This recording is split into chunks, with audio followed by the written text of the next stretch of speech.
Maryland versus Ohio State, the preview here, Chris. Kind of give me your thoughts on this one. We had talked about Maryland in the offseason. I think we did a hot take this year that they either knock off Ohio State, Penn State, or Michigan. They got to play the three big dogs over there.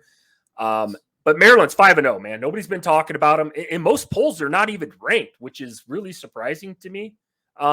Just being 5-0. I mean, there's not a lot of teams out there left that are still undefeated. So I'll say this. Their best win was probably Indiana, I would assume, last week, Christian, with the 44-17 win over them. The offense is averaging 454 yards per game under Tagovailoa, Tua's little brother, if you will. I'm assuming Bama probably wishes they still had him on the roster at quarterback because he can really throw the football. But they're averaging almost 40 points a game, Christian, which is top 25 in the country in both categories. So Maryland's got a pretty good offense. I think we all can agree on that. The stat that kind of shocks me here, and I'm not a huge stat guy, but Maryland's defense has only given up 13.2 points per game, while only allowing 330 yards per game so far this season.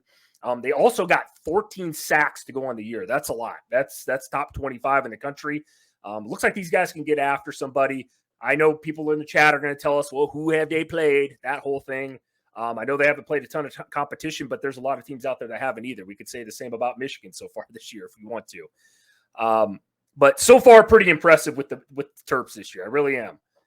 So, we're going to find out, Christian. I think, obviously, they're going on the road here at Ohio State. This is going to be a tough one. So let me know what you think of the Buckeyes so far, man. Yeah, Chris. I mean, Ohio State's coming off a huge road win over Notre Dame. I mean, they've got all the momentum coming into this one. It is going to be a tough matchup, like you said, against Maryland. They also had a bye week to kind of prepare for this game too. If you take stock in that.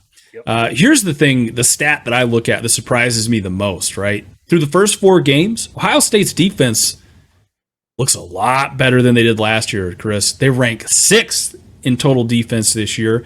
Not as worried about them on that side of the ball as I have been in years past, which is really good because Maryland has a top 30 offense. Kyle McCord, their quarterback, he's looked okay, not spectacular, but not terrible either. I mean, he currently has, right at 1,000 yards and 6 touchdowns, a far cry from what Buckeye fans are used to, right? My question, can he take that next step forward in this game, Chris? And become the quarterback that can beat Michigan at the end of the year?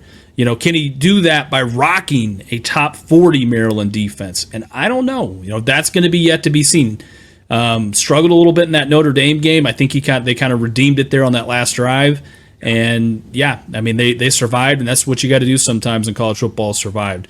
Look, Chris, I think in this matchup, they need to feed the running back, Travion Henderson. He has 5 touchdowns on the season already. 44 carries. You can see it. I'll go ahead and give you my predictions for this one. I got Ohio State 35, Maryland 28. Man, well, it looks like you and Daniel are about on the same page because I hit his on the head here. I got Ohio State 34, Maryland 24. I think it's going to be a close game, Christian, up until the fourth quarter, and I think Ohio State pulls this one off against a tough Maryland team.